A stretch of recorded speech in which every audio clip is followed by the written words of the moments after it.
Vous pouvez me soutenir en mettant un j'aime, en vous abonnant et en laissant un commentaire. C'est gratuit et cela m'encourage vraiment à continuer. Merci. Comme vous l'avez peut-être remarqué,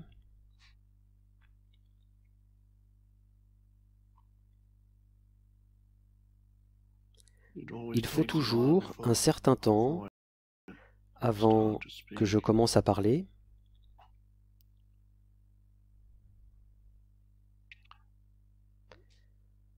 Je dis souvent qu'il est bon de commencer par un moment d'immobilité, et c'est vrai,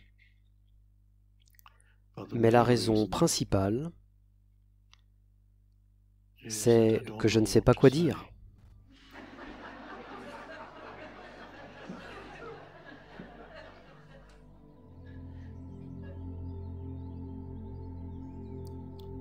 Et cela pourrait être un endroit ou une situation très inconfortable à vivre. Certaines personnes ont des cauchemars comme cela. Vous êtes sur scène, le rideau s'ouvre et vous faites soudainement face au public et vous avez oublié vos phrases. Mais je n'ai pas de phrases.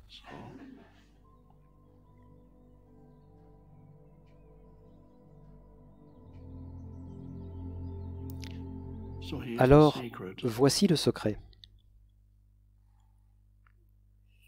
C'est de devenir à l'aise avec l'état de non-connaissance.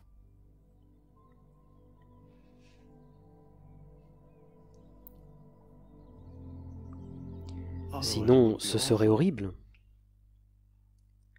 Oh mon Dieu! Que puis-je dire maintenant? Ce serait terrible. Et bien sûr, c'est une sorte de confiance que j'ai suggérée l'autre jour. C'est un meilleur mot pour la foi, la confiance.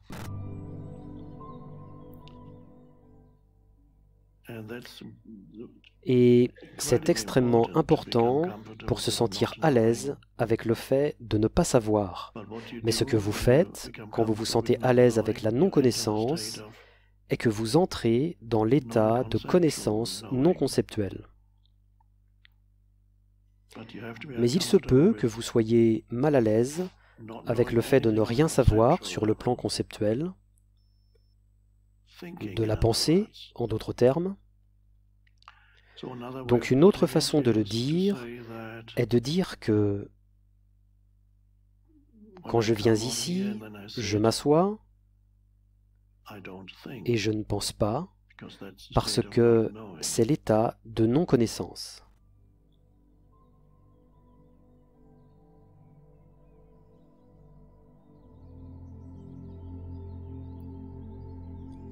Et dans les espaces entre les phrases ou les mots,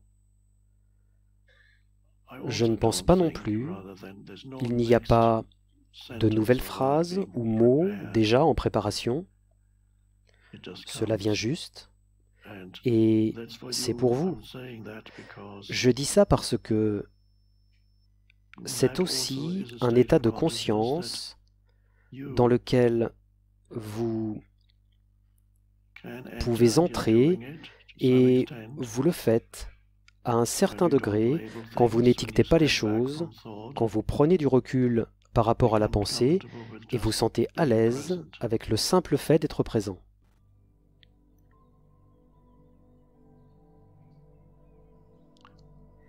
Et toutes ces questions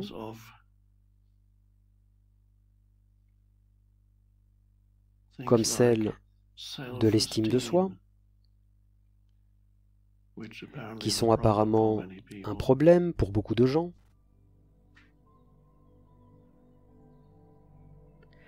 Soit ils ont une faible estime de soi, soit ils ont une estime de soi exagérée, ou cela fluctue.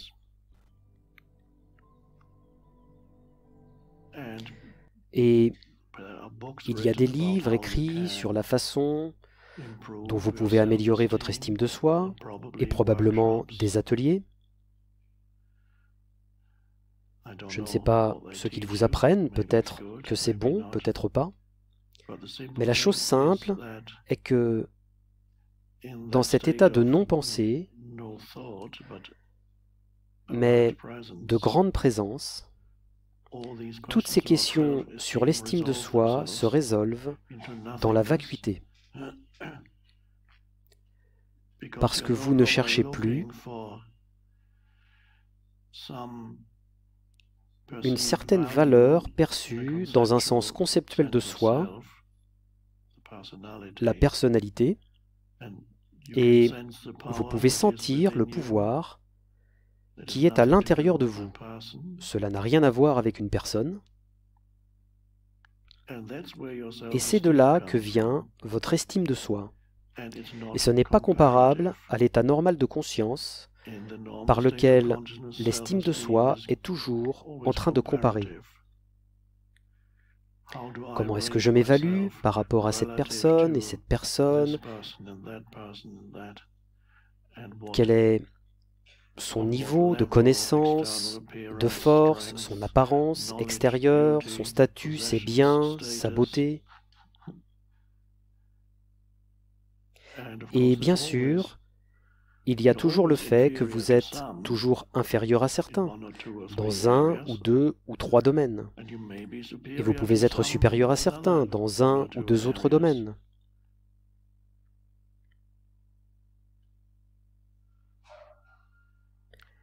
Mais c'est le pouvoir de l'immobilité, c'est une autre façon de le dire, le pouvoir de l'immobilité intérieure qui est la vraie graine d'estime de soi. Et vous ne pouvez plus vraiment appeler cela l'estime de soi. Mais ce que vous réalisez, c'est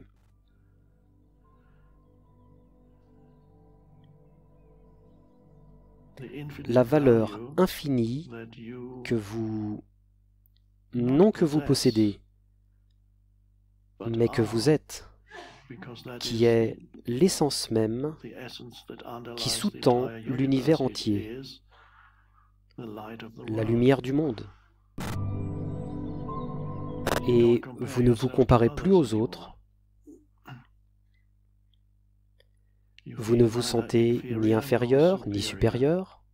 L'ego est toujours soit inférieur, soit supérieur. Alors, vous pourriez être surpris si je vous dis « maintenant je suis un petit gars », même si je me tiens à côté d'un grand gars musclé, dominant au-dessus de moi, avec un gros ego. Je ne pense à personne en particulier pour le moment, mais c'est arrivé par le passé. Je ne me sens pas inférieur, ni ne me sens supérieur, je suis l'esprit pur et vous pourriez avoir un gros corps et des muscles, mais moi je suis le gars spirituel. C'est bien sûr l'ego qui parle, et c'est une stratégie très intéressante de l'ego, l'ego spirituel, qui peut se manifester et sans que vous le sachiez, vous avez toujours un sens conceptuel de soi. Mais c'est devenu spirituel. C'est un piège dans lequel certains enseignants spirituels tombent aussi. Et vous le savez, quand ils font certaines déclarations, nous en avons déjà parlé, et c'est là qu'ils nous expliquent qu'ils sont supérieurs à tout autre enseignant, par exemple. Soit tout autre enseignant vivant actuellement, soit j'ai vu un ou deux professeurs spirituels comme eux qui prétendent en fait qu'ils sont supérieurs à tout enseignant spirituel qui ait jamais vécu ou qui vivra jamais. Ils devraient être en mesure d'assumer cela.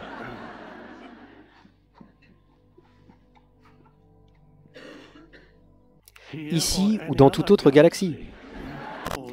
Donc, la pratique la plus importante concernant votre voyage spirituel votre périple dans le moment présent, le voyage sans distance, est de se sentir à l'aise avec le fait de ne pas savoir, ce qui signifie se sentir à l'aise avec le fait de ne pas penser.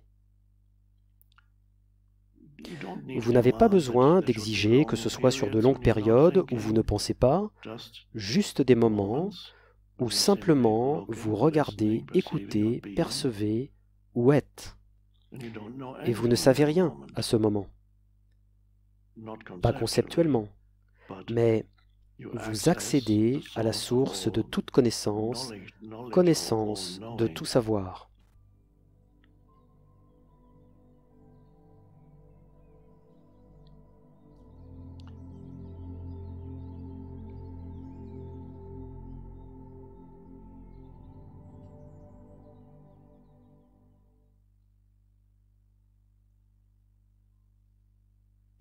Et c'est un moyen pour l'ego de devenir progressivement plus faible, de se calmer graduellement pour ne plus régenter votre vie plus longtemps. Qu'est-ce que l'ego? Un esprit non observé. Cela peut encore revenir ici et là, ce sera le cas probablement. Et c'est bien.